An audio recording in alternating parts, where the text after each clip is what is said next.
47 अध्याय 6 योगिनामपि सर्वेषां मद्गतेनान्तरात्मना श्रद्धावान् भजते यो मां स मे युक्ततमो मतः। इस श्लोक के संदर्भ में एक दोहा सटीक बैठता है। मां पर निर्भर सर्वथा जैसे शिशु नवजात, मुझ पर आश्रित उसी विधि योगी भक्त नितांत, योगी भक्त नितांत।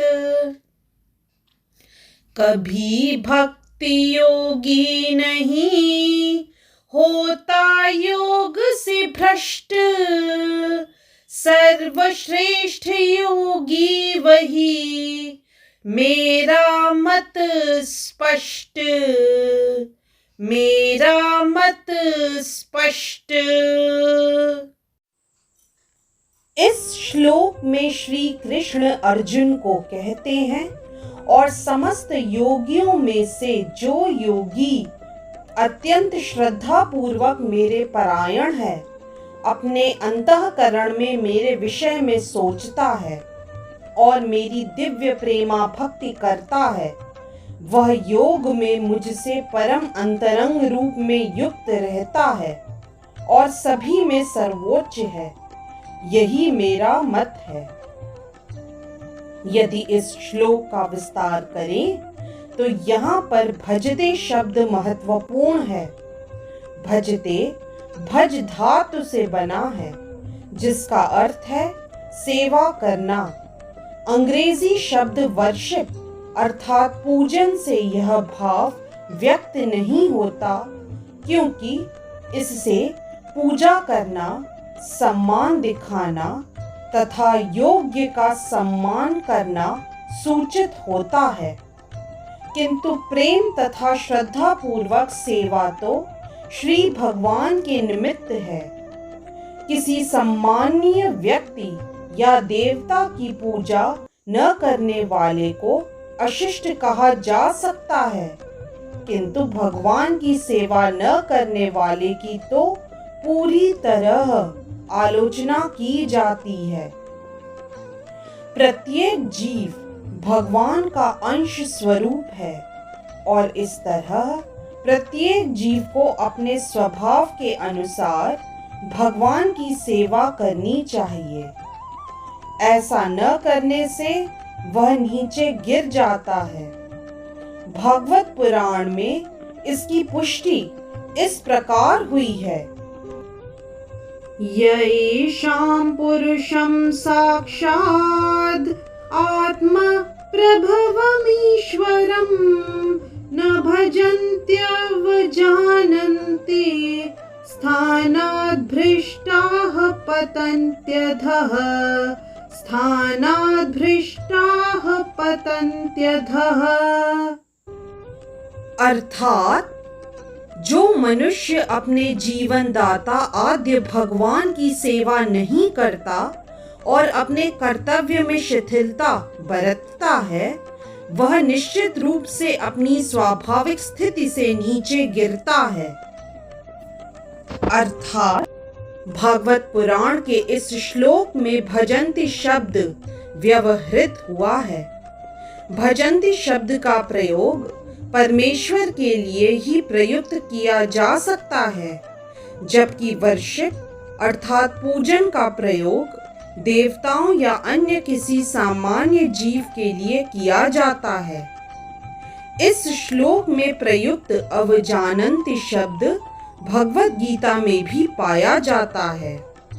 अवजानन्ति मां मूढ़ाः, केवल मूर्ख तथा धूर्त भगवान कृष्ण का उपहास करते हैं।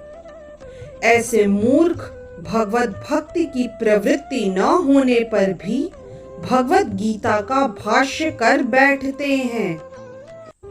फलतः वे भजन्ति तथा वर्शिप पूजन शब्दों के अंतर को नहीं समझ पाते। भक्ति योग समस्त योगों की परिणति है। अन्य योग तो भक्ति योग में भक्ति तक पहुंचने के साधन मात्र हैं। योग का वास्तविक अर्थ भक्ति योग है।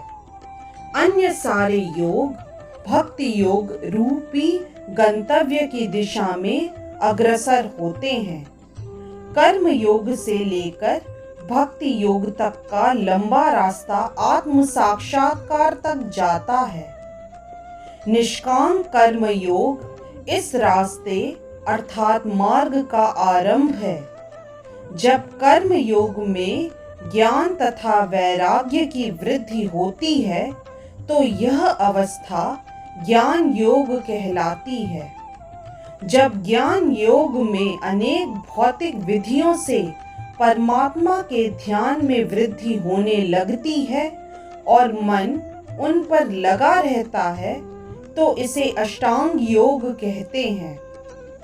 इस अष्टांग योग को पार करने पर जब मनुष्य श्री भगवान कृष्ण के निकट पहुंचता है तो वह भक्ति योग कहलाता है। यथार्थ में भक्ति योग ही चरम लक्ष्य है, किंतु भक्ति योग का सूक्ष्म विश्लेषण करने के लिए अन्य योगों को समझना होता है। अतः जो योगी प्रगतिशील होता है वह शाश्वत कल्याण के सही मार्ग पर रहता है। जो किसी एक बिंदु पर दृढ़ रहता है और आगे प्रगति नहीं करता वह कर्मयोगी, ज्ञान योगी, ध्यान योगी, राजयोगी, हठ योगी आदि नामों से पुकारा जाता है। यदि कोई इतना भाग्यशाली होता है कि भक्ति योग को प्राप्त हो सके तो यह समझना चाहिए कि उसने समस्त योगों को पार कर लिया है। अतः कृष्ण भावना भावित होना योग की सर्वोच्च अवस्था है। ठीक उसी तरह जैसे कि हम यह कहते हैं कि विश्व भर के पर्वतों में हिमालय सबसे ऊंचा है, जिसकी सर्वोच्च चोटी एवरेस्ट है। कोई विरला भाग्यशाली ही वैदिक विधान के अनुसार भक्ति योग के पथ को स्वीकार करके कृष्ण भावना भावित हो पाता है। आदर्श योगी श्याम सुंदर कृष्ण पर अपना ध्यान एकाग्र करता है, जो बदल के समान सुंदर रंग वाले हैं। जो बादल के समान सुंदर रंग वाले हैं, जिनका कमल सदृश मुख सूर्य के समान तेजवान है, जिनका वस्त्र रत्नों से प्रभापूर्ण है और जिनका शरीर फूलों की माला से सुशोभित है। उनके अंगों को प्रदीप्त करने वाली उनकी ज्योति ब्रह्म ज्योति कहलाती है। वे राम, नृसिंह, वराह तथा श्री भगवान कृष्ण जैसे विभिन्न रूपों में अवतरित होते हैं। वे सामान्य व्यक्ति की भांति माता यशोदा में पुत्र रूप में जन्म ग्रहण करते हैं और कृष्ण, गोविंद तथा वासुदेव के नाम से जाने जाते हैं। वे पूर्ण बालक, पूर्ण पति, पूर्ण सखा तथा पूर्ण स्वामी हैं और वे समस्त ऐश्वर्यों तथा दिव्य गुणों से ओतप्रोत हैं। जो श्री भगवान के इन गुणों से पूर्णतया अभिज्ञ रहता है वह सर्वोच्च योगी कहलाता है। योगी की यह सर्वोच्च दशा केवल भक्ति योग से ही प्राप्त की जा सकती है, जिसकी पुष्टि वैदिक साहित्य से होती है। यस्य देवे परा भक्तिर् यथा देवे तथा गुरौ तस्य ते कथिता ह्यर्थाः प्रकाशन्ते महात्मनः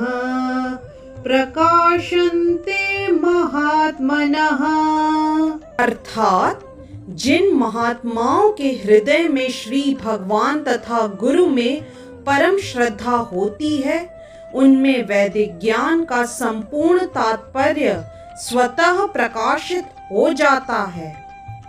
भक्ति रस्य भजनम तदिहा मुत्रोपाधि नैरास्येना मुष्मिन् मनः कल्पनमेतदेव नैष्कर्म्यम्। अर्थात भक्ति का अर्थ है भगवान की सेवा जो इस जीवन में या अगले जीवन में भौतिक लाभ की इच्छा से रहित होती है। ऐसी प्रवृत्तियों से मुक्त होकर मनुष्य को अपना मन परमेश्वर में लीन करना चाहिए। नैष्कर्म्य का यही प्रयोजन है। ये सभी कुछ ऐसे साधन हैं जिनसे योग की परम संसिद्धिमयी अवस्था भक्ति या कृष्ण भावनामृत को संपन्न किया जा सकता है। इस तरह से श्लोक 47 अध्याय 6 की व्याख्या यही संपन्न होती है और इस प्रकार श्रीमद् भगवद गीता के 6ठे अध्याय ध्यान योग का भक्ति वेदांत तात्पर्य पूर्ण हुआ। यदि आज का चैनल आपको पसंद आया तो कृपया लाइक, सब्सक्राइब, कमेंट और शेयर करना न भूलें। चैनल का नाम है मिस्टिक फेथ। ओम तत्सदिति श्रीमद् भगवद गीतासु उपनिषत्सु ब्रह्म विद्यायां योग शास्त्रे श्री कृष्णार्जुन संवादे आत्म संयम योगो नामः षष्ठोऽध्यायः। हरिः ओम श्री गुरुभ्यो नमः। हरिः ओम।